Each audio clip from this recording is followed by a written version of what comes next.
السلام علیکم ورحمۃ اللہ وبرکاتہ، نحمدہ ونصلی علی رسولہ الکریم، اما بعد فاعوذ باللہ من الشیطان الرجیم، بسم اللہ الرحمن الرحیم، رب اشرح لی صدری ویسر لی امری واحلل عقدۃ من لسانی یفقہوا قولی۔ لو أنزلنا هذا القرآن على جبل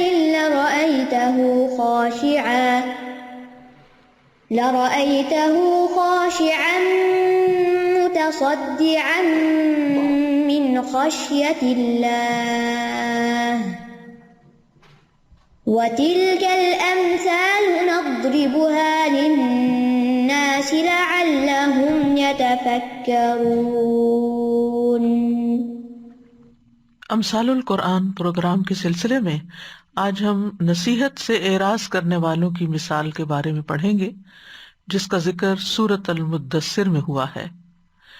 ارشاد باری تعالیٰ ہے، فما لهم عن التذكرة معرضين كأنهم حمر مستنفرة فرت من قسورة بل يريد كل امرئ منهم أن يؤتى صحفا منشرة كلا بل لا يخافون الآخرة كلا إنه تذكرة فمن شاء ذكره وما يذكرون إلا أن يشاء الله هو أهل التقوى وأهل المغفرة۔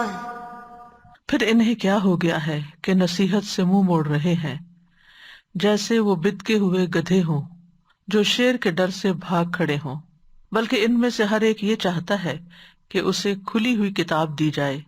ہرگز نہیں، بلکہ اصل بات یہ ہے کہ یہ لوگ آخرت سے نہیں ڈرتے۔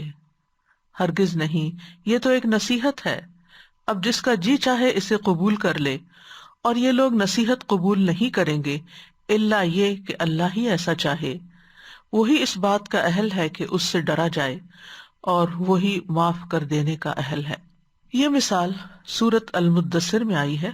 سورۃ المدثر کا اگر مضمون اوور آل دیکھا جائے تو یہ سورۃ الدعوہ ہے، اللہ کی طرف بلانے والی سورت۔ اس میں مشرکین کو واعظ اور نصیحت کی گئی، آخرت کے دن سے ڈرایا گیا، قیامت کے دن کی سختیوں اور ہولناکیوں کی دھمکی دی گئی۔ اللہ تعالیٰ کا ارشاد ہے، فَإِذَا نُقِرَ فِي النَّاقُورِ فَذَلِكَ يَوْمَئِذٍ يَوْمٌ عَسِيرٌ عَلَى الْكَافِرِينَ غَيْرُ يَسِيرٌ۔ سو جب سور میں پھونکا جائے گا تو وہ ایک مشکل دن ہے، کافروں پر آسان نہیں ہے۔ پھر یہاں پر اعراض کرنے والوں کا ایک نمونہ یا ایک مثال ولید بن مغیرہ کے کردار سے دی گئی، جو قیادت اور منصب کے ایک اعلیٰ درجے پر فائز تھا، اور اس نے اسی وجہ سے اپنے اس مقام اور مرتبے اور سٹیٹس کو ہدایت اور حق پر ترجیح دی۔ اس کے بارے میں اللہ تعالیٰ فرماتے ہیں، ثم نظر، یعنی اس کو حق سمجھ آ گیا تھا لیکن پھر اس نے دیکھا، ثم عبس وبصر، پھر تیوری چڑھائی، برا منہ بنایا، ثم ادبر واستکبر، پھر اس نے پیٹھ پھیری اور تکبر کیا، فقال ان ھذا الا سحر یؤثر، پھر کہا کہ یہ جادو کے سوا کچھ نہیں جو نقل کیا جاتا ہے، ان ھذا الا قول البشر، یہ انسان کے قول کے سوا کچھ نہیں۔ تو اب آپ دیکھ رہے ہیں کہ اس کا رویہ اور اس کا انداز کیا ہے حق کے مقابلے میں۔ پھر آگے جا کر حق سے روگردانی کرنے والوں کی سزا بتائی گئی، جہنم کی آگ سے ڈرایا گیا جو ان لوگوں کے لیے تیار کی گئی جو روگردانی کرتے ہیں۔ سأصلیہ سقر وما ادراک ما سقر لا تبقی ولا تذر لواحۃ للبشر علیہا 19، میں اسے جلد ہی سقر یعنی جہنم میں داخل کروں گا، اور تمہیں کیا معلوم کہ سقر کیا ہے، نہ وہ باقی رکھتی ہے نہ وہ چھوڑتی ہے، چمڑے کو جھلسا دینے والی ہے، اس پر 19 یعنی فرشتے مقرر ہیں۔ پھر اختتام پر ہم دیکھتے ہیں کہ اللہ تعالیٰ نے ایمان والوں اور اعراض کرنے والوں کے درمیان ایک مکالمے کا ذکر کیا جو آئندہ ہونے والا ہے۔ الا اصحاب الیمین فی جنات یتساءلون عن المجرمین ما سلککم فی سقر قالوا لم نک من المصلین ولم نک نطعم المسکین وکنا نخوض مع الخائضین. مگر دائیں ہاتھ والے جنتوں میں سوال کریں گے مجرموں سے، تمہیں کس چیز نے سقر میں داخل کیا؟ وہ کہیں گے ہم نماز ادا کرنے والوں میں سے نہ تھے، اور نہ ہم مسکین کو کھانا کھلاتے تھے، اور ہم بےہودہ بحث کرنے والوں کے ساتھ مل کر فضول بحث کیا کرتے تھے. ان ساری باتوں کے بعد، اس سارے پس منظر کے بعد، پھر سورت کے اختتام پر یہ مثال بیان کی گئی ہے، یہ تشبیہ بیان کی گئی ہے، تاکہ لوگوں کے سامنے ایسے لوگوں کا حال واضح ہو جائے، ان کی نفسیات واضح ہو جائے جو ہدایت کو قبول نہیں کرتے اور حق سے روگردانی کرتے ہیں. تو ارشاد باری تعالیٰ ہے فما لہم عن التذکرۃ معرضین، ان کو کیا ہے کہ تذکرہ سے اعراض برتتے ہیں. تذکرہ کہتے ہیں وہ چیز جس کے ذریعے کسی چیز کو یاد دلایا جائے، یعنی یاد دہانی کرانے والی چیز. اور یہاں تذکرہ سے مراد قرآن مجید کی واضح و نصیحت اور ارشادات جن کے ساتھ نصیحت کی جاتی ہے، خصوصاً اس سورت کے اندر، کیونکہ سورت المدثر بہت ابتدائی سورتوں میں سے ہے. تو اس وقت ان کو جس چیز کے ساتھ واضح و نصیحت کی جا رہی تھی، یعنی قرآن مجید، اس کی طرف اشارہ ہے. تو یہاں کفار کی حالت بیان کی گئی ہے کہ ان کو کیا ہوا ہے کہ آپ انہیں جس چیز کی دعوت دے رہے ہیں، جس چیز کی طرف بلا رہے ہیں، جس چیز کے ساتھ نصیحت کر رہے ہیں، یہ اسی سے بھاگ رہے ہیں، اسی سے روگردانی کر رہے ہیں، اسی سے اعراض برت رہے ہیں.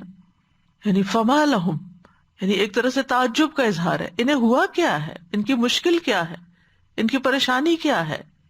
یعنی ہے تو استفہام کے لیے فما، لیکن حیرت اور تعجب کا معنی اس میں پایا جاتا ہے کہ کیا واقعی کوئی ایسی چیز ہے جس سے بھاگنا چاہیے. تو ان کو کیا ہے کہ یہ قرآن مجید کے واضح دلائل، واضح آیات اور ان تمام چیزوں کو سمجھ جانے کے باوجود یہ اس سے منہ پھیر رہے ہیں، روگردانی کر رہے ہیں. تو یہ تو بڑی حیرت کی بات ہے. کیا قرآن ایسی چیزوں میں سے ہے کہ جس سے کسی کو منہ پھیر لینا چاہیے، حالانکہ وہ تو فصاحت و بلاغت کے مالک ہیں اور جانتے ہیں کہ یہ قرآن کیسا کلام ہے. یہ تو ایسی چیز ہے کہ جو انسان کے دل میں اتر جاتی ہے، اور حیرت ہے ان پر، تعجب ہے ان پر کہ یہ اس سے بھاگ رہے ہیں. اور بھاگ بھی کیسے رہے؟ کأنہم حمر مستنفرہ، جیسے بھاگتے ہوئے گدھے ہوں. کأنہم، یہاں ہے یہ حرف تشبیہ جس حرف کے ساتھ مثال دی گئی ہے ان بھاگنے والوں کو، اور وہ کیا ہے؟ حمر. حمر حمار کی جمع ہے. حمار سے مراد جنگلی گدھا ہے، اور جنگلی گدھا جو ہے وہ بہت شدت کے ساتھ بدکنے اور بھاگنے میں مشہور ہے. یعنی جب وہ کسی شکاری کی آہٹ بھی محسوس کرتا ہے، آواز بھی سنتا ہے، یا اس کو سینس تھوڑی سی بھی ہونے لگتی ہے کہ کوئی اس کا شکار کرنا چاہتا ہے، تو وہ بہت تیز بھاگتا ہے. اور حمار کا لفظ یہاں بیسیکلی زیبرا کے لیے استعمال ہوا ہے کیونکہ وہی جنگلی گدھا ہے. اور مستنفرہ کا لفظ جو ہے یہ نفرہ سے ہے. نفرہ اگر ان کے ساتھ ہے، نفرہ ان، تو اس کا معنی ہوتا ہے کسی چیز سے روگردانی کرنا. اور اگر نفرہ الا آئے تو کسی چیز کی طرف بڑھنا، کسی چیز کی طرف آنا. تو یہ دونوں طرح استعمال ہوتا ہے. نفر عن الشیء نفورا، کسی چیز سے دور بھاگنا، جیسے قرآن مجید میں آتا نا ما زادہم الا نفورا، یعنی ان کا بھاگنا، ان کی نفرت بڑھتی گئی. اور یہاں پر مستنفرہ کا لفظ آیا ہے جو مبالغے کا صیغہ ہے، یعنی بہت زیادہ بدکنے اور بھاگنے والے. سین اور تا جو ہے یہاں باب استفعال میں یہ مبالغے کے لیے، ورنہ نفر ینفر سے نافر، نافرہ یعنی بھاگنے والے، لیکن نافرہ کی بجائے مستنفرہ کہا گیا. اور اس میں یہ معنی بھی پایا جاتا ہے کہ وہ ایک دوسرے کو دیکھ کے مزید بدکتے ہیں، یعنی ایک بھاگ رہا ہے تو دوسرا بھی بھاگنا شروع کر دیتا ہے، اور اس سے ان کی دوڑ میں اور تیزی آ جاتی ہے. مستنفرہ استنفار یعنی دوسرے کو بگانا، یعنی ہر گدھا دوسرے کو بگانے کا ذریعہ بنا ہوا ہے. یعنی سب کے سب جنگلی درندے سے ڈرے ہوئے ہیں، اور اس سے بھی بڑھ کر یہ ایک دوسرے کو بھی خوب ڈراتے ہیں. یعنی بعض اوقات یہ ہوتا ہے کہ خطرہ اپنی جگہ ہوتا ہے، لیکن کچھ لوگ اس سے اتنا زیادہ آپ کو خوف زدہ کرتے ہیں، اتنا ڈراتے ہیں کہ وہ پھر انسان جتنی بھی ہمت والا ہو وہ کمزور پڑ جاتا ہے. فرت من قسورہ، فرت کا لفظ فرار سے ہے، فر یفر، لفظی معنی اس کا ہوتا ہے جانور کی عمر معلوم کرنے کے لیے اس کے دانت کھولنا، یعنی منہ کو اندر دیکھنا کتنے دانت ہے اس کے. اور فرت دہر جزعا کا مطلب ہوتا ہے زمانہ اپنی پہلی حالت پہ لوٹ آیا. اور افترار بھی اسی سے ہے جس کا مطلب ہے ہنسنے میں دانتوں کا کھل جانا. تو فر من الحرب فرارا، فلاں میدان جنگ سے بھاگ نکلا، لڑائی سے فرار ہو گیا. تو مطلب یہ ہے کہ کسی چیز کے کھل جانے، دور ہونے، بھاگنے کے معنوں میں پھر استعمال ہونے لگا. اردو میں بھی فرار کا لفظ استعمال ہوتا ہے. اور پھر قسورہ کا لفظ جو ہے قاف سین را سے نصر ینصر کے وزن پہ آتا ہے. اس کا مطلب ہوتا ہے غلبہ اور تسلط. قصرتہ کا مطلب ہوتا ہے میں نے اسے مجبور کیا. اور اسی سے لفظ قسورہ جو ہے وہ حبشی زبان میں شیر کے لیے استعمال ہوتا ہے، اور پھر یہ عربی میں داخل ہو گیا. اور اسی طرح تیر انداز اور شکاری کے لیے بھی قسورہ کا لفظ آنے لگا. شیر بھی شکار کرتا ہے اور تیر انداز یا شکاری بھی شکار کرتا ہے. تو عموماً اس کے 6 معنی کیے جاتے ہیں. ایک تیر انداز، تیر انداز وہ جو جنگلی جانوروں کا شکار کرتے ہیں. پھر شکاری، شکاری قناص جس کو بولتے ہیں صاد کے ساتھ قناص قاف، یعنی جو شکار کرتے ہیں. شیر اس کا معنی کیا گیا، یہ حضرت ابو ہریرہ کا قول ہے. اور شیر کو قسورہ اس لیے کہتے ہیں کہ وہ دیگر درندوں کو ہلاک کر دیتا ہے. شیر جنگل کا بادشاہ ہے نا، تو جس کے اوپر غالب آتا ہے اس کو چیر پھاڑ کے رکھ دیتا ہے. پھر اسی وجہ سے عربوں کے نزدیک یہ لفظ ہر اس جانور پر استعمال ہونے لگا جو اپنی جسامت کے لحاظ سے بڑا ہو اور انتہائی قوی ہو، قوت میں انتہا کو پہنچا ہوا ہو. پھر مردوں کی ایک جماعت کے لیے بھی قسورہ کا لفظ استعمال ہوتا ہے، جیسے شیر ہے، اللہ کے شیر جیسے کہتے ہیں. پھر 5واں معنی اس کا کیا گیا ہے، اس سے مراد لوگوں کی آوازیں ہیں. یعنی جب وہ قسورہ یا شیر سے ڈر کے وہ درندے بھاگتے ہیں، یا کسی آواز سے ڈر کے بھاگتے ہیں، یا انسانوں کو دیکھ لیتے تو بھاگ نکلتے. یعنی ایسے جنگلی جانور کی مثال دی گئی ہے کہ جو ہر خطرے کی چیز سے خوب بھاگتا ہے، دوڑتا ہے. یعنی اگر جو اہلی گدھا ہے، اہلی سے مراد یہ جو گھریلو گدھے ہوتے ہیں، آپ ان کے آس پاس چلتے پھرتے ہیں، شور ہوتا ہے، کوئی آ جائے، وہ بھاگتے نہیں ہے اس طرح. اور اگر بھاگے بھی تو ان کا بھاگنا کچھ بہت بڑا بھاگنا نہیں ہوتا. لیکن یہ جو جنگلی گدھے ہیں یہ بھاگنے میں مشہور ہیں. اسی طرح 6واں معنی ہے بھاری جسم والا انسان. تو بہرحال یہاں مراد یا تو شکاری ہو سکتی ہے، اور زیادہ راجح ہے شیر. یعنی جس کے ساتھ مشابہت دی گئی ہے قرآن سے بھاگنے والوں کو، وہ جنگلی گدھے ہیں. اور وہ گدھے جن پر شیر نے یا تیر انداز نے یا شکاریوں نے حملہ کر دیا ہے، وہ انہیں شکار کرنا چاہتے ہیں، انہیں پھنسانا چاہتے ہیں، تو یہ گدھے انتہائی خوفزدہ ہو گئے ہیں، بے چین ہو گئے ہیں، اور بھاگنے کی حالت میں، اور ان کے اندر جتنی قوت ہے اس ساری قوت کو لگا کے یہ بھاگ رہے ہیں. اب آپ امیجن کریں، یعنی امیج دیکھیں آپ اس کا ذہن میں لا کے. اور میں نے اس کی کچھ امیجز دیکھے تھے نیٹ کے اوپر. ایک شیر ہے اور پورا اجڑ کا اجڑ ہے ان کا، اور وہ سارے کے سارے مل کے اس طرح بھاگ رہے ہیں. تو یعنی شیر ایک ہی ہے، لیکن وہ اکٹھے ہوتے ہوئے بھی، سائز میں شیر سے بڑے ہوتے ہوئے بھی، فزیکلی اسٹرانگ ہوتے ہوئے بھی، تیز بھاگنے والے ہونے کے باوجود، سب کچھ ہوتے ہوئے بھی ایک شیر کی آواز دھاڑ کی سنتے ہیں تو بھاگنا شروع کر دیتے بے سوچے سمجھے، یعنی برداشت ہی نہیں کر سکتے. تو یہ وہ لوگ ہیں جو قرآن کی آواز نہیں سن سکتے، جو نصیحت کی بات نہیں سن سکتے، ہدایت کی بات سے، نصیحت سے، ذکر سے، کسی خطبے سے، کسی واعظ سے اس طرح بھاگتے ہیں. اور ایسی کئی مثالیں شاید آپ نے اپنے ذہن میں دیکھی ہوں گی. بعض اوقات آپ یوتھ کو دیکھیں کہ کس طرح مسجد میں اگر نماز کسی طرح پڑھنے چلے گئے اور نماز کے بعد امام صاحب نے اگر چھوٹی سی اسپیچ شروع کی ہے تو وہ 1 سیکنڈ کے لیے وہاں نہیں ٹکیں گے، نہ ذکر نہ تسبیح، اور اس طرح بھاگ نکلیں گے جیسے یہاں مثال دی گئی ہے کہ پتہ نہیں کوئی پکڑ لے گا اور کیا کر دے گا. تو ابتدائی طور پر تو یہ مثال بیان کی گئی ان لوگوں کے لیے جن کے سامنے نبی صلی اللہ علیہ وسلم قرآن کی دعوت پیش کر رہے تھے کہ وہ جنگلی گدھوں کی طرح بھاگتے ہیں قرآن سے. اور ایک اور اعتبار سے اگر اس کو دیکھا جائے تو یہ ان کے ڈرپوک ہونے کی بھی دلیل ہے. یعنی شیر کی دھاڑ ہی سن کے جدھر منہ ہوتا ہے ادھر بھاگ نکلتے. اور عربوں کے ہاں اس قسم کے منظر جو تھے وہ عام تھے. تو ایسے انسانوں کو جو قرآن سننے کے بعد کچھ اثر قبول کرتے ہیں تو بجائے اس کے کہ قرآن کی طرف لپک آئیں وہ ڈر کے بھاگ جاتے ہیں. اور لٹرلی لوگ بعض اوقات کہتے ہیں آپ تو بہت ڈراتے ہیں، ہمیں تو درس کی مجلس میں جا کے پھر بہت ڈر لگتا ہے اور ہمیں خوف آنے لگتا ہے، ہمیں ڈپریشن ہونے لگتا ہے، اس لیے ہم نہیں جاتے۔ تو یہاں پر کچھ ایسی ہی بات کی گئی کہ وہ اتنے خوف زدہ ہیں کہ ان کی پریشانی کا حال دیکھنے کے لائق ہے۔ تو مشابہت کی وجہ کیا ہے؟ شدید قسم کا بدکنا، اعراض کرنا، بھاگنا اور خوف زدہ ہونا، یہ ساری چیزیں ہیں جن کو بیان کیا گیا ہے ان گدھوں کے بھاگنے کی شکل میں۔ یعنی ایک ہے حرف تشبیہ، ایک ہے جس کو تشبیہ دی جا رہی اور ایک ہے جس سے تشبیہ دی جا رہی اور ایک ہے وہ وجہ جس کی بنا پہ تشبیہ دی جا رہی۔ تو وہ وجہ کیا ہے؟ ان کا قرآن سے بھاگنا اور خوف زدہ ہونا اور دین سے بدکنا اور دین والوں سے بھاگنا۔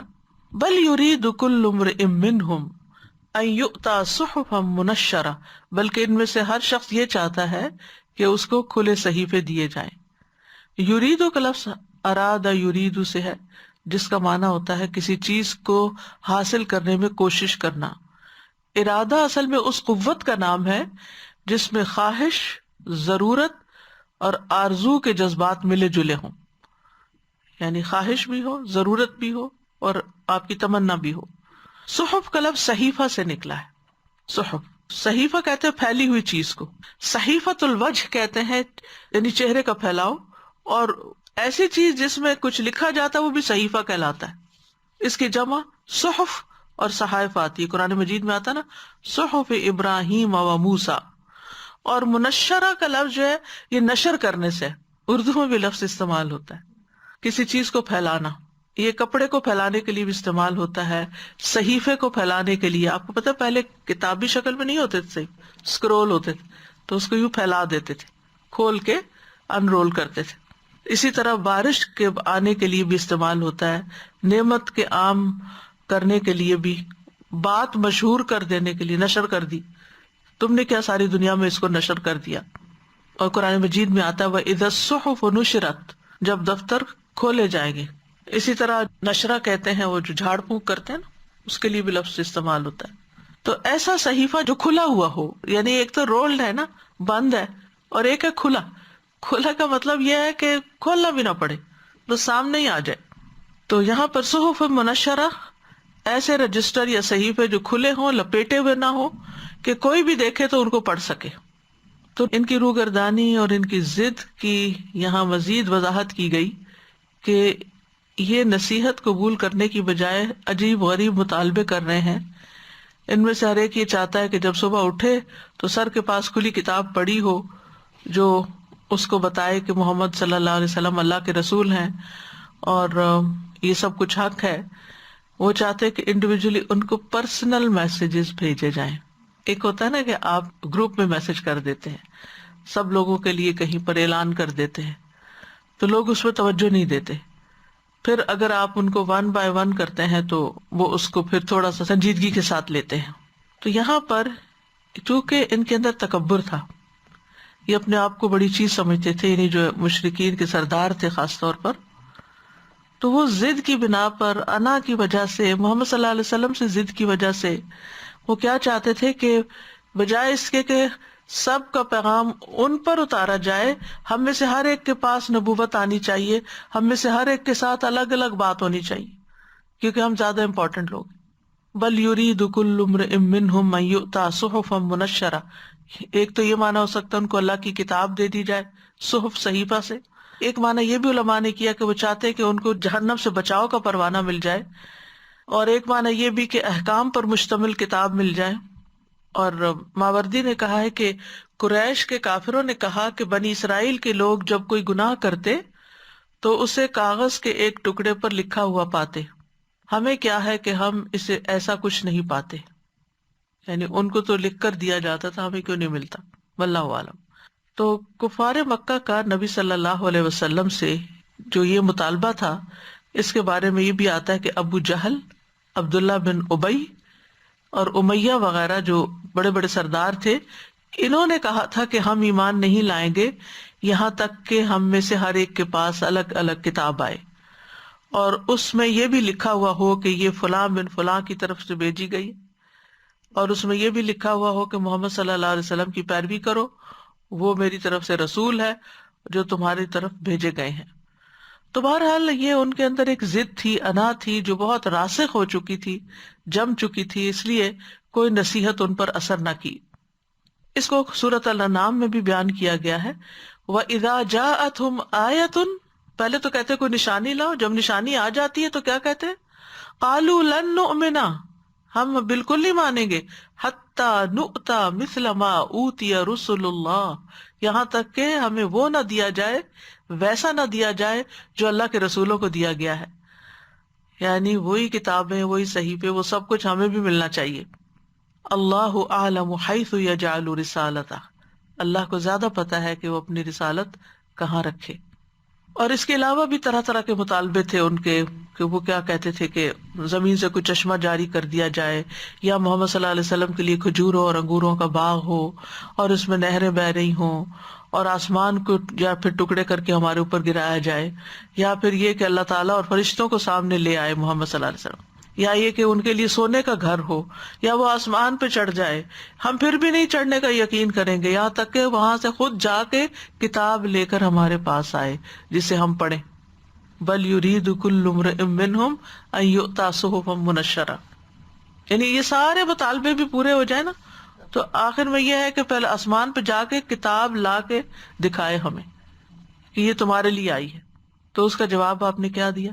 قل، آپ کو یہ بتایا گیا، آپ کہیے سبحان ربی هل کنت الا بشرا رسولا، پاک ہے میرا رب، میں تو ایک بشر کے سوا کچھ نہیں جو رسول ہے.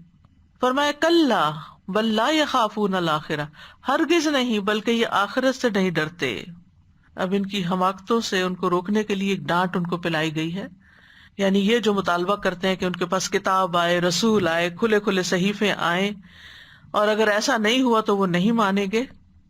تو اللہ تعالیٰ بتاتے ہیں کہ اس کی اصل وجہ یہ ہے کہ ان کو آخرت کا ڈر نہیں ہے، ان کو قبروں سے دوبارہ اٹھائے جانے کا اور بدلہ ملنے کا کوئی یقین نہیں ہے، اس کی یہ کوئی تصدیق نہیں کرتے. اور یہ ایک حقیقت ہے، جب تک انسان کے اندر آخرت کی فکر نہ ہو تو انسان کے اعمال درست ہو ہی نہیں سکتے. وہ دین بے ستی ستی ہوتا ہے، اس کی کوئی جڑیں مضبوط نہیں ہوتی، وہ صرف دکھاوے کا اخلاق ہوتا ہے، دکھاوے کی عبادت ہوتی ہے، دکھاوے کی چیریٹی ہوتی ہے، دکھاوے کے سارے کام ہو رہے ہوتے ہیں. جب تک انسان آخرت کے ارادے سے کام نہ کرے کہ مجھے اس کا اجر آخرت میں چاہیے، مجھے آخرت کی نجات اور بخشش چاہیے، میرا اس دن کیا ہوگا. یہ آخرت کی فکر ایسی فکر ہے کہ جو انسان کو بڑے سے بڑا کام کر لینے کے باوجود بھی مغرور نہیں ہونے دیتی. ان کے اندر کیا رہتا ہے؟ کچھ نہیں کیا، ساری زندگی بھی سجدے میں پڑے رہے تو اللہ کا حق ادا نہیں ہو سکتا. تو پھر کیسے ہو سکتا ہے کہ ہم اس کام کے بدلے میں سمجھیں کہ ہم بڑی چیز بن گئے. تو انسان کو سیدھا رکھنے والی چیز جو ہے نا وہ موت ہے، موت کے بعد دوبارہ اٹھنا ہے اور حساب کتاب دینا ہے، اور اللہ سبحانہ وتعالیٰ کے سامنے جا کے کھڑے ہونا ہے. جو اللہ کے سامنے کھڑے ہونے سے ڈرتا ہے وہی سیدھے رستے پہ چل سکتا ہے، ورنہ دنیا کی زندگی انسان کو غافل کیے رکھتی. آپ اگر دیکھیں تو ہم اپنا جائزہ لینا، پہلے دوسروں کو تو بعد میں لیں گے. ہمیں نماز پڑھتے ہوئے آخرت کی کتنی فکر ہوتی ہے، اپنے گھر والوں میں بیٹھ کر ہمیں آخرت کتنی یاد ہوتی ہے، بازار میں ہمیں آخرت کتنی یاد ہوتی ہے، کھاتے پیتے وقت ہمیں آخرت کا خیال کتنا ہوتا ہے. صحابہ کرام جو تھے وہ قرآن پڑھتے ہوئے کتنا روتے تھے، کیا چیز ان کے دلوں کو نرم کرتی تھی؟ یہ فکر آخرت تھی.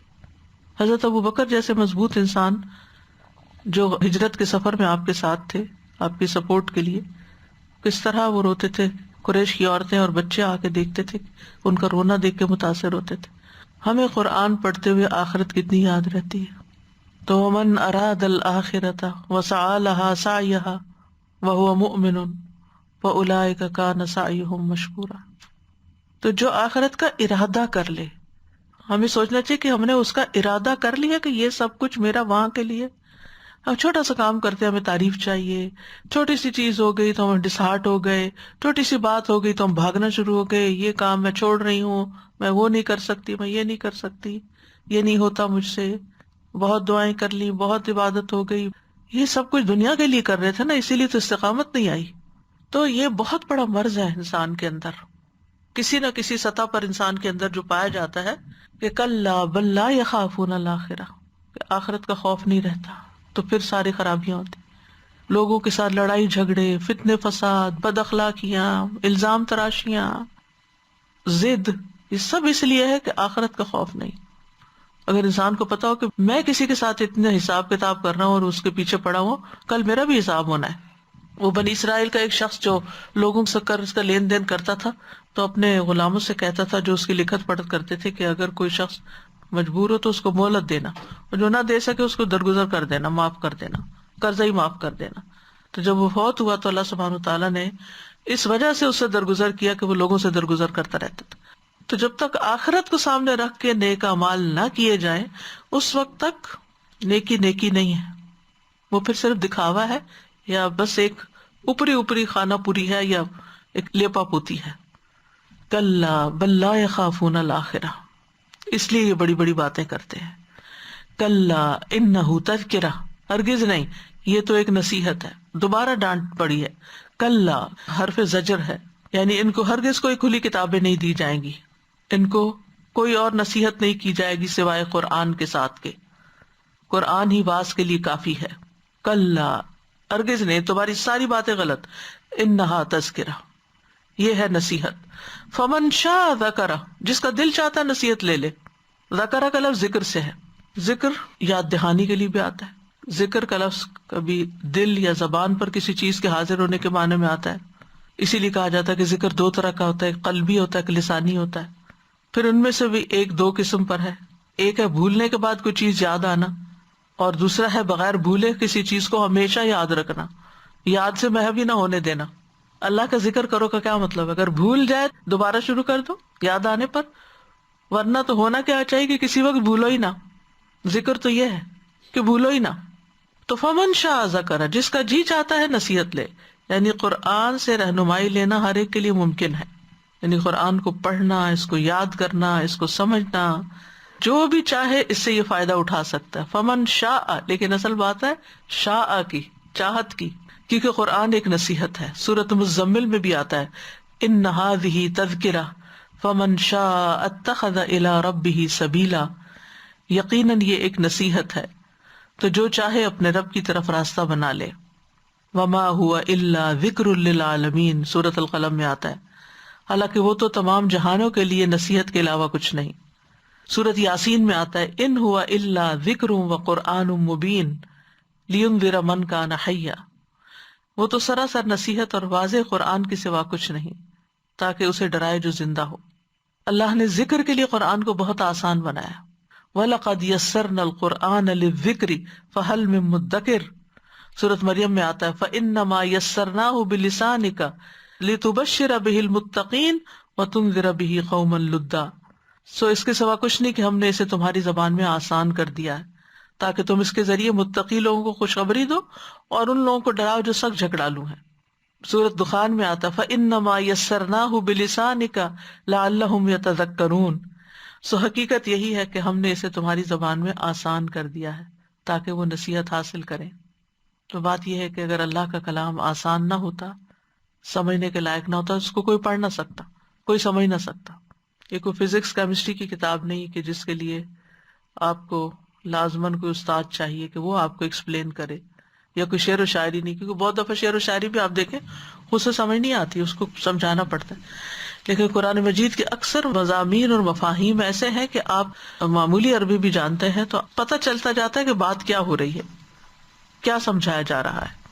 وما يذكرون الا ان يشاء اللہ، ایک اور شرط، اور وہ نہیں نصیحت پکڑے گا مگر یہ کہ اللہ چاہے، یعنی اللہ سبحانہ تعالیٰ جب تک نہ چاہے وہ قرآن سے نصیحت حاصل نہیں کر سکتے، اس پر عمل نہیں کر سکتے جب تک انسان کے چاہنے کے علاوہ اللہ بھی نہ چاہے، یعنی جب تک اللہ نہ چاہے کوئی انسان اس پہ قادر نہیں ہو سکتا کہ وہ کچھ کر سکے مگر یہ کہ اللہ تعالیٰ ہی اس کی توفیق دے۔ تو اس سے ایک بڑا اہم مسئلہ واضح ہوتا ہے۔ پہلے کہا من شاء ذکر، اور اب فرمایا وما یذکرون الا ان یشاء اللہ۔ تو ایک بندے کی چاہت اور ایک اللہ کی چاہت، جب یہ دونوں ملتے ہیں تو پھر کام ہوتا ہے، ایک اللہ کا ارادہ اور ایک بندے کا ارادہ۔ اب اس میں بہت سے لوگ صرف اس حصے کو لے لیتے ہیں نا، وما یذکرون الا ان یشاء اللہ، اللہ چاہے گا تو ہوگا، اور جو دوسرا حصہ ہے تمہاری چاہت وہ نہیں لیتے۔ تو یہ دونوں ہی ضروری ہیں، ہم کوئی کام اللہ کے اذن کے بغیر نہیں کر سکتے۔ اسی طرح کوئی کام اپنے ارادے کے بغیر بھی نہیں کر سکتے، کہ جب تک نیت ہی نہ ہو، ارادہ ہی نہ ہو، کرنا ہی نہ چاہیں، اور خالی زبان سے اگر کہتے بھی رہے انشاءاللہ انشاءاللہ، تو آپ دیکھیں نا بعض اوقات ہم نیت کے ساتھ انشاءاللہ کہتے ہیں کہ ہاں ہم نے کرنا ہے، اللہ تعالیٰ کروا بھی دیتا ہے چاہے کتنا بڑا یا مشکل کام ہو، لیکن دوسری طرف جب نیت میں کھوٹ ہوتا ہے نا تو صرف دوسرے کو بہلا رہے ہوتے ہیں انشاءاللہ، اگر اللہ نے چاہا۔ بھئی آپ یہ بتاؤ آپ نے چاہا ہے کہ نہیں چاہا؟ آپ چاہیں نا پہلے، تو اللہ تعالیٰ کو نہ بلیم کریں کہ وہی نہیں چاہتا، ہم خود ہی نہیں چاہتے اصل میں۔ ہوا اہل التقوی و اہل المغفرہ، وہ تقوی کا اہل ہے اور مغفرت کا اہل ہے۔ تقوی کا کیا معنی ہوتا ہے؟ کہ اپنے آپ کو ہر اس چیز سے بچانا جس سے نقصان پہنچنے کا اندیشہ ہو، اور اسی لیے کبھی کبھی لفظ تقوی خوف کے معنی میں بھی استعمال ہوتا ہے، جس طرح سبب بول کر مسبب اور مسبب بول کر سبب مراد لیا جاتا ہے۔ تو اپنے آپ کو ہر اس چیز سے بچانا جو گناہ کا موجب ہو، جو سزا کا موجب ہو، یہ تقوی کہلاتا ہے۔ ہوا اہل التقوی، اللہ اس لائق ہے کہ اس کی حرام کردہ چیزوں سے اپنے آپ کو بچایا جائے، اور وہ اس لائق ہے کہ گناہوں کو بخش دے۔ مطلب یہ ہے کہ انسان کے لیے ضروری ہے کہ انسان کوشش کر کے اللہ کی ناراضگی کے کاموں سے بچے تاکہ اللہ اس کو معاف کر دے، اور اللہ سے ڈرتا رہے تاکہ اللہ تعالیٰ اس کی طرف نظر رحمت کر دے، اور وہ اہل المغفرہ اس کی بخشش کر دے۔ تقویٰ ہوگا تو بخشش ہوگی۔ تو یہاں پر ہمیں اس مثال سے یہ پتہ چلتا ہے کہ انسانوں کی دو اقسام ہیں ہدایت کو قبول کرنے کے اعتبار سے، ایک ہے قبول کرنے والا اور ایک ہے اعراض برتنے والا، ایک ہے سیدھے راستے پہ چلنے والا اور ایک ہے کجی کرنے والا، ایک ہے دنیا والوں میں سے اور ایک ہے آخرت والوں میں سے، ایک ہے نیکوکاروں میں سے اور ایک ہے گناہ گاروں میں سے۔ تو حقیقت یہ ہے کہ جو اللہ کو پہچان لے، اللہ کی بات کو جان لے، وہی اصل میں دنیا اور آخرت میں کامیاب ہے۔ قرآن مجید میں اللہ تعالیٰ فرماتے ہیں فَأَمَّا مَنْ أَعْطَى وَاتَّقَى وَصَدَّقَ بِالْحُسْنَى فَسَنُيَسِّرُهُ لِلْيُسْرَى، لیکن وہ جس نے دیا، اللہ کے راستے میں دیا، اور نافرمانی سے بچا، تقویٰ کیا، اور جس نے بھلائی کی تصدیق کی، تذکرہ کو قبول کر لیا، اعراض نہیں برتا، صدق بالحسنى، اور اس بنا پر وہ پھر اپنے عمل کو درست کرتا ہے، فَسَنُيَسِّرُهُ لِلْيُسْرَى، تو ہم اسے آسان راستے کی سہولت دیں گے، یعنی ہم اس کے لیے پھر نیکی کے رستوں پہ چلنا آسان کر دیں گے، خیر کی طرف جانا آسان کر دیں گے۔ بہت ہی خوبصورت آیت ہے۔ زندگی میں آسانیاں چاہتے ہیں تو یہ تین چیزیں اختیار کر لیں، آتا واتقا وصدق بالحسنى۔ دوسرا یہاں وہ انسان ذکر کیا گیا ہے جو اللہ سے غافل ہے، اللہ کی کتاب سے دور بھاگتا ہے، مخلوق سے بدسلوکی کا معاملہ کرتا ہے، تو ایسا شخص بدبخت ہے، محروم ہے، دنیا میں بھی اور آخرت میں بھی۔ دنیا میں کیسے؟ سورۃ طٰہٰ میں آتا ہے وَمَنْ أَعْرَضَ عَنْ ذِكْرِی فَإِنَّ لَهُ مَعِیشَةً ضَنْکًا، جو میرے ذکر سے منہ موڑتا ہے اس کے لیے زندگی تنگ کر دیتا ہوں، اس کی گزران تنگ کر دیتا ہوں۔ اس کا یہ مطلب نہیں کہ وہ غریب فقیر ہو جاتا ہے، بس بہت سے ایسے لوگ جو محلات میں رہتے ہیں، مہنگی ترین گاڑیوں پہ سفر کرتے ہیں، ہر طرح کا کھانا اور پینا ان کو میسر ہے، لیکن اس کے باوجود دلوں کے اندر گھٹن ہے، بچاؤ ہے، شح ہے، سکون نہیں، کوئی خوشی نہیں۔ یہ سارا مرض جو ہے دور ہو سکتا ہے جب انسان اللہ کی طرف رجوع کرے، اس کی کتاب کی طرف رجوع کرے، تذکرہ کو قبول کر لے۔ تو ایک تو وہ ہے جو سرے سے قبول نہیں کرتا، ایک وہ ہے جو بیچ میں رہتا ہے، یعنی ایک تو کافر کی مثال ہے نا، اس نے تو کان ہی نہیں دھرا نا۔ دوسرا پیدائشی مسلمان ہے جو بس سنے سنائی سے مسلمان بن گیا، لیکن اب بڑے ہو کر جب اس کو دین پر عمل کرنے کے لیے دین کے علم کی ضرورت ہے، نصیحت کی ضرورت ہے، تو وہ اس کے مزاج پہ بہت بھاری ہے، کیونکہ وہ دنیا کی خواہشات اور لذات میں پڑا ہوا ہے، غافل ہو گیا ہے، اعراض کرنے والا ہے، دور بھاگنے والا ہے، اللہ کی دعوت قبول نہیں کرتا، اللہ کی طرف نہیں پلٹتا، نصیحت کا کوئی اثر قبول نہیں کرتا، اپنی زندگی کے لیے کچھ نہیں کرتا، وہ صرف لذتوں اور خواہشات کی تکمیل میں منہمک رہتا ہے۔ ایسا انسان گدھے جیسا ہے جو نہ اپنی عقل استعمال کرے، نہ شعور استعمال کرے، بلکہ صرف کھانا پینا اور دیگر لذات کے پیچھے بھاگنا ہی اس کی زندگی کا مقصد رہ جائے۔ تو وہ انتہائی ناسمجھ انسان. گدھے کے بارے میں ہم مثال پڑھ چکے ہیں. ان چیزوں کو دہرا لیجئے ذہن میں کہ کس طرح ایک گدھا جو ہے وہ حماقت کی تصویر ہوتا ہے, بات کو سمجھتا نہیں, ضدی, ہٹ دھرم اور متکبر ہوتا ہے. تو یہاں بھی ایسا انسان جو ہے جو نصیحت سے اعراض کرنے والا ہے, اپنی لذتوں اور خواہشات میں مشغول ہے, وہ اصل میں گدھا ہی ہے. اور ایسا گدھا کہ جب شیر کی آواز سنتا تو پیٹ پھیر کے بھاگ جاتا ہے, کسی چیز کو نہیں دیکھتا اور نہ کوئی ڈائریکشن متعین کرتا, وہ جدھر منہ آئے بھاگ پڑتا ہے. تو جو شخص بھی رب سے منہ پھیر کر اپنی خواہشات کی طرف, دنیا کی طرف, لذتوں کی طرف اپنا رخ کر لیتا ہے, موج میلے کی طرف, تو یہ اس کی مثال ہے.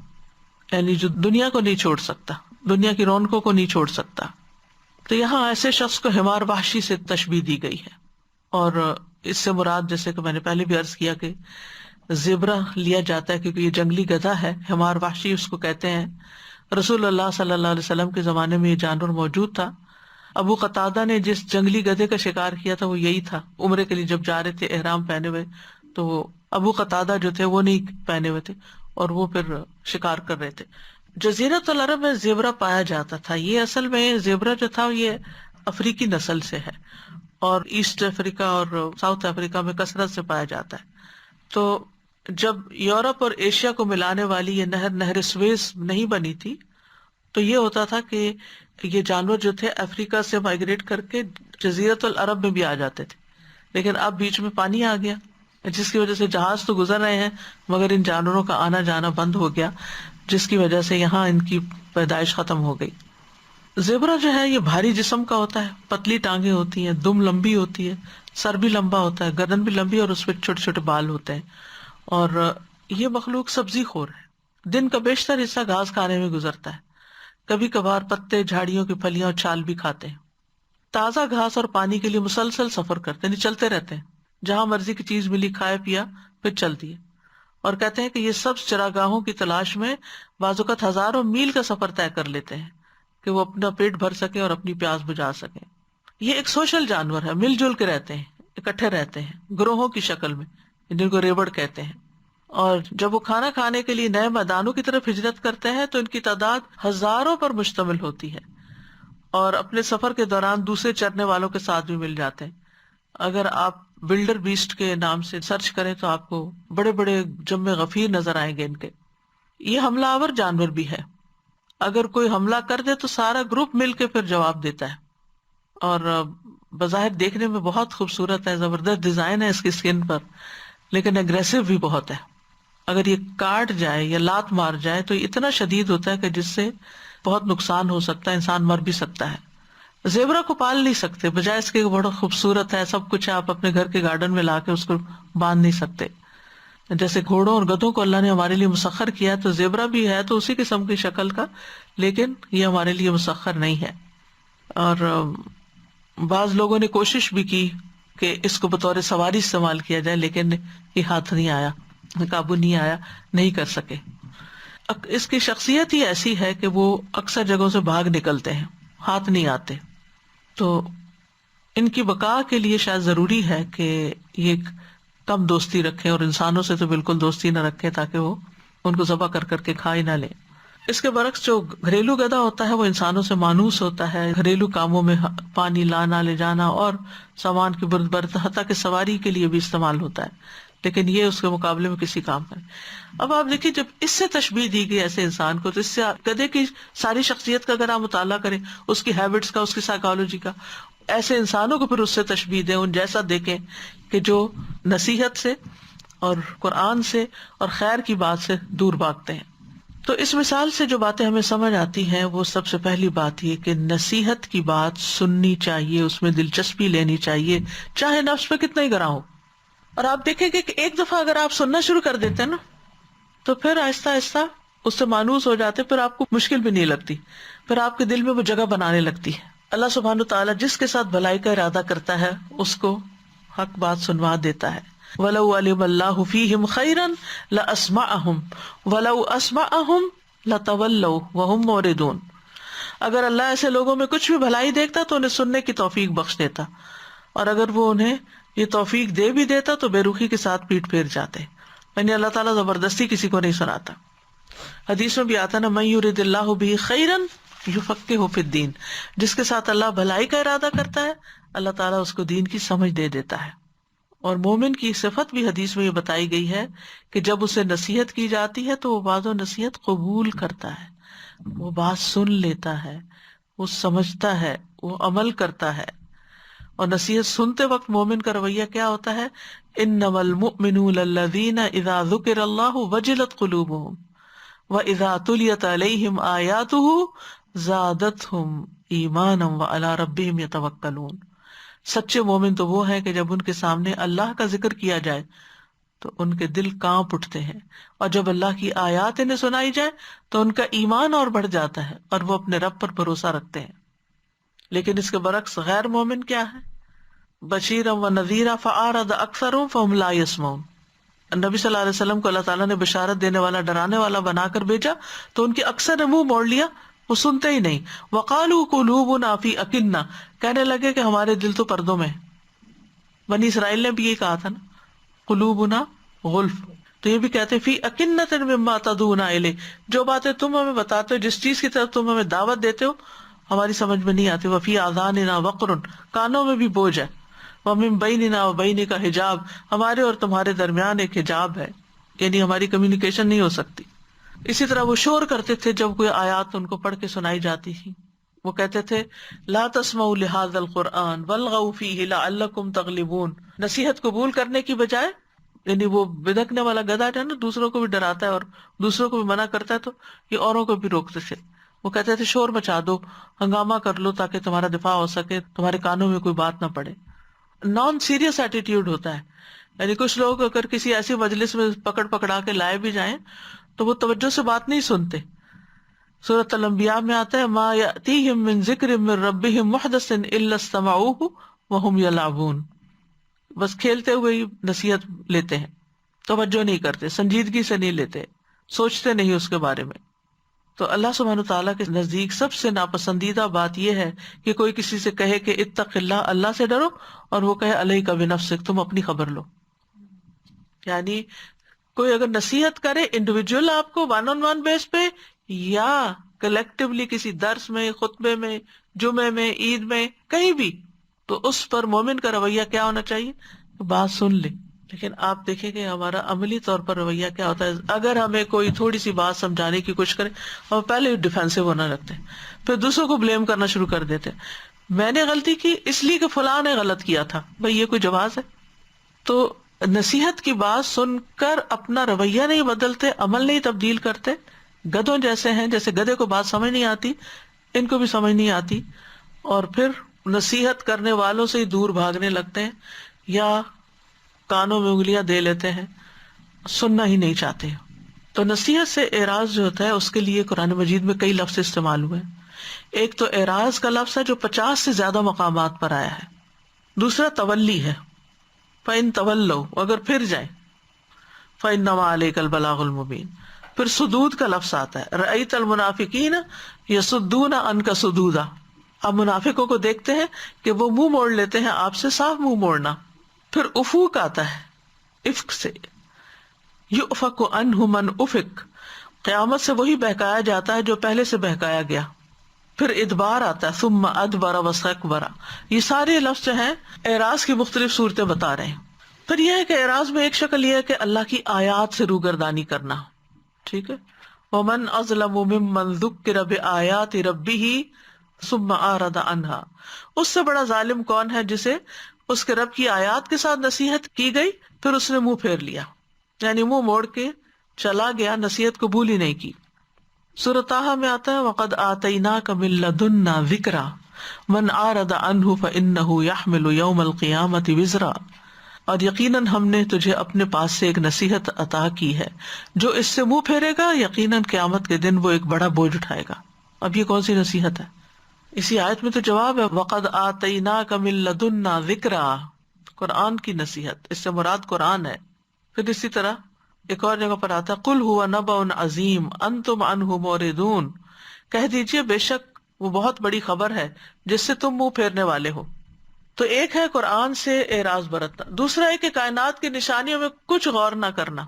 ان سے سبق نہ لینا، جس کے بارے میں سورۃ یوسف میں آتا ہے وَكَأَيٍّ مِّنْ آیَةٍ فِي السَّمَاوَاتِ وَالْأَرْضِ يَمُرُّونَ عَلَيْهَا وَهُمْ عَنْهَا مُعْرِضُونَ، اور آسمانوں اور زمین میں کتنی ہی نشانیاں ہیں جن پر سے وہ گزرتے ہیں اور وہ ان سے بے دھیان ہوتے ہیں، توجہ ہی نہیں کرتے، عبرت ہی نہیں لیتے، کوئی سبق نہیں لیتے۔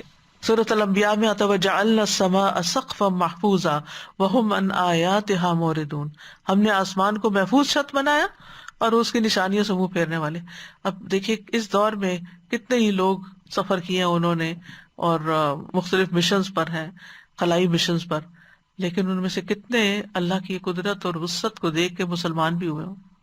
اسی طرح اعراض کی ایک قسم ہے حکم مل جانے کے بعد عمل نہ کرنا، ایک نے سن تو لینا، یس سر بھی کہہ دینا، لیکن کر کے کچھ نہ دینا، جیسے بنی اسرائیل نے کیا۔ سورۃ البقرہ کی آیت 83 میں آتا ہے جب ہم نے بنی اسرائیل سے پختہ عہد لیا کہ تم اللہ کے سوا کسی کی عبادت نہ کرو گے، اور ماں باپ اور قرابت والے اور یتیموں اور مسکینوں سے احسان کرو گے، اور لوگوں سے اچھی بات کہو، نماز قائم کرو، زکوٰۃ دو۔ پھر کیا ہوا؟ ثم تولیتم الا قلیلا منکم وانتم معرضون، یعنی تم سب پھر گئے سوائے چند ایک کے، بہت تھوڑوں کے، اور تم ہو ہی منہ پھیرنے والے، وانتم معرضون، اعراض برتنے والے۔ منافقین کے بارے میں آتا ہے وَمِنْهُمْ مَنْ عَاهَدَ اللَّهَ لَئِنْ آتَانَا مِنْ فَضْلِهِ لَنَصَّدَّقَنَّ وَلَنَكُونَنَّ مِنَ الصَّالِحِينَ، ان میں سے بعض وہ لوگ ہیں جنہوں نے اللہ سے عہد کیا کہ یقیناً اگر اس نے ہمیں اپنے فضل سے کچھ عطا فرما دیا تو ہم ضرور صدقہ کریں گے اور ضرور نیک لوگوں میں سے ہو جائیں گے۔ پھر جب اس نے انہیں اپنے فضل میں سے کچھ عطا کیا تو انہوں نے اس میں بخل کیا اور منہ موڑ گئے، اس حال میں کہ وہ بے رخی کرنے والے تھے۔ تیسری صورت ہے آخرت سے اعراض برتنا۔ آخرت کے حساب کتاب کا وقت تو کسی کو نہیں پتا، لیکن بہت بڑی نشانی کیا ہے کہ انسان جو تعلیم آئی ہے اور جس میں یہ سب کچھ بتایا گیا ہے اس کی طرف سنجیدگی سے توجہ دے۔ پھر اعراض کی ایک صورت یہ بھی ہے کہ جو کچھ اللہ نے نازل کیا اس کے مطابق فیصلہ کرنے سے روگردانی کرنا، یعنی نماز روزہ کر لینا لیکن وراثت کی تقسیم وہ اپنی مرضی کے مطابق کرنا، تو یہ اللہ کے فیصلے ہیں نا، فریضۃ من اللہ ہے، لیکن اپنی عملی زندگی میں ایسے فریضے سے منہ موڑنا یہ بھی اسی اعراض میں آتا ہے۔ اس کے بارے میں کئی ایک آیات ہیں، سورۃ النور میں، سورۃ المائدہ میں، سورۃ آل عمران میں۔ 5ویں سورت کیا ہے اعراض کی؟ عمومی نصیحت سے منہ موڑنا، یعنی کسی کو سمجھانے کی کوشش کرے تو وہ سمجھ کے ہی نہ دے، آگے سے اور باتیں کرنا شروع کر دے، واپس بلیم کرنا۔ تو یاد رکھیے جو نصیحت سے اعراض کرتا ہے اللہ تعالیٰ اس سے اعراض کرتا ہے، اس سے منہ پھیر لیتا ہے۔ ابو واقد لیثی کہتے ہیں ایک مرتبہ رسول اللہ صلی اللہ علیہ وسلم مسجد میں لوگوں کے ہمراہ بیٹھے ہوئے تھے، اتنے میں 3 آدمی آئے، 2 تو ان میں سے رسول اللہ صلی اللہ علیہ وسلم کے پاس آ گئے اور ایک واپس چلا گیا۔ راوی نے کہا وہ دونوں کچھ دیر رسول اللہ صلی اللہ علیہ وسلم کے پاس ٹھہرے، یعنی سنا انہوں نے، ان میں سے ایک نے ہلکے میں گنجائش دیکھی تو بیٹھ گیا، دوسرا سب سے پیچھے بیٹھ گیا، تیسرا واپس ہی جا چکا تھا۔ جب رسول اللہ صلی اللہ علیہ وسلم واز سے فارغ ہوئے تو فرمایا کیا میں تمہیں ان 3 آدمیوں کا حال نہ بتاؤں؟ ان میں سے ایک نے اللہ کی طرف پناہ لی تو اللہ نے بھی اسے اپنی طرف جگہ دے دی، دوسرا شرمایا تو اللہ نے بھی اسے شرم کی، اور تیسرے نے روگردانی کی تو اللہ نے بھی اسے اعراض کر لیا، منہ پھیر لیا۔ تو اس سے یہ پتہ چلتا ہے کہ اعراض کرنے کے کئی درجے ہیں، کئی قسمیں ہیں۔ ہمیں اپنے آپ کو دیکھنا چاہیے کہ ہم کس چیز سے اعراض برتتے ہیں۔ اس کے بعد ہے روگردانی کرنے کے اسباب کیا ہوتے ہیں، وجہ کیا ہوتی، کیوں روگردانی کرتا ہے انسان کتاب سے؟ اس کی وجہ ایک تو یہ ہے کہ دل پہ دنیا کا غلبہ ہو جاتا ہے، دوسرا یہ کہ ضد، مخالفت اور انکار میں شدید رویہ اختیار کر لیا جاتا ہے۔ پھر اسی طرح تکبر، انا خیر منہ خلقتنی من نار وخلقتہ من طین۔ پھر اعراض کی کچھ قسمیں بھی ہیں، ایک ہے مکمل اعراض، ٹوٹلی بائیکاٹ، کلی اعراض جس کو کہتے ہیں۔ یہ وہ اعراض ہے جو مکمل اور کلی طور پر دین کی تعلیم سے روگردانی کی جاتی ہے، اور پھر یہ اس شخص کا اعراض ہوتا ہے جو دین کی طرف آتا ہی نہیں، نہ علم سیکھتا ہے، نہ مجلس میں شریک ہوتا ہے، یعنی کسی بھی طرح وہ اس طرف نہیں آتا، مکمل اعراض، ٹوٹل بائیکاٹ۔ دوسرا جزوی طور پر اعراض، کچھ باتیں سیکھ لینا اور کچھ چھوڑ دینا، ایسا شخص ناقص الایمان ہوتا ہے۔ اوپر والے کا تو پھر کوئی ایمان ہی نہ ہوا نا جس نے مکمل بائیکاٹ کیا ہوا ہے۔ تو جو شخص جتنا اعراض برتے گا، جتنے % اعراض برتے گا، اتنا ہی اس کا مقام اور درجہ کم ہو جائے گا. اب اس کا نقصان کیا ہوتا ہے کہ یہ اعراض معیشت دنکا بن جاتا ہے, زندگی تنگ ہو جاتی ہے. قوم سبا کی مثال ہمارے سامنے ہے.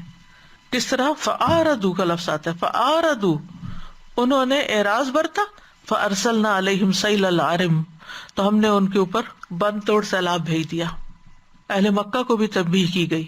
فَإِنْ أَعْرَضُوا فَقُلْ أَنذَرْتُكُمْ صَاعِقَةً مِثْلَ صَاعِقَةِ عَادٍ وَثَمُودَ, اگر یہ منہ موڑ لے تو کہہ دیجئے میں تمہیں ایسی کڑک سے خبردار کرتا ہوں جو عاد اور سمود جیسی کڑک ہوگی. پھر اسی طرح یہ کہ اعراض کرنے والا جو ہے, جو وہ اعراض کرتا ہے تو اس کا فاصلہ دین سے بڑا ہوتا چلا جاتا ہے. جتنا دور آپ چلے جائیں گے اتنا ہی آپ کا اصل سے تعلق کٹ جائے گا. پھر اسی طرح یہ ہے کہ یہ آخرت کے عذاب کا سبب بھی ہے. مَنْ أَعْرَضَ عَنْهُ فَإِنَّهُ يَحْمِلُ يَوْمَ الْقِيَامَةِ وِزْرًا خَالِدِينَ فِيهِ وَسَاءَ لَهُمْ يَوْمَ الْقِيَامَةِ حِمْلًا, جو اس سے منہ پھیرے گا تو یقیناً وہ قیامت کے دن ایک بڑا بوجھ اٹھائے گا, ہمیشہ اس میں رہنے والے ہوں گے, اور وہ ان کے لیے قیامت کے دن برا بوجھ ہوگا. پھر اللہ سبحانہ وتعالیٰ کے انتقام کی دھمکی بھی ہے. وَمَنْ أَظْلَمُ مِمَّنْ ذُكِّرَ بِآيَاتِ رَبِّهِ ثُمَّ أَعْرَضَ عَنْهَا إِنَّا مِنَ الْمُجْرِمِينَ مُنْتَقِمُونَ, برتتے ہو اعراض برتو, پھر ایسے مجرموں سے ہم انتقام لے کر رہیں گے. پھر بعض دنیا میں جلد ملنے والی سزائیں بھی آتی ہیں انسان پر, جو زندگی کو تلخی اور مشقت اور بدمزگی میں تبدیل کر دیتی ہیں. اور پھر یہ کہ قیامت کے دن ایسا انسان اندھا اٹھایا جائے گا. مَنْ أَعْرَضَ عَنْ ذِكْرِي فَإِنَّ لَهُ مَعِيشَةً ضَنْكًا وَنَحْشُرُهُ يَوْمَ الْقِيَامَةِ أَعْمَىٰ.